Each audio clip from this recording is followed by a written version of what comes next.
మొన్న జనవరి సభలు జరిగినాయి, మీరు వచ్చారు. దాదాపు 4,000 మంది ప్రజలు, చాలా డబుల్ స్ట్రెంగ్త్ వచ్చారు ఈసారి దేవుని కృప వల్ల. ప్రతిరోజు దాని ముందు కూడా మరి అంతమందికి భోజనం చేయాలి, అంతమందికి వడ్డించాలి, అంతమందికి అరేంజ్మెంట్స్ చూడాలి. ఎవరు చేశారు?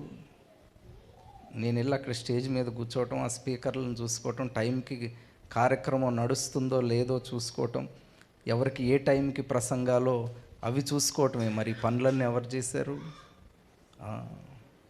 యవనస్తులు, పెద్దలే చేశారు.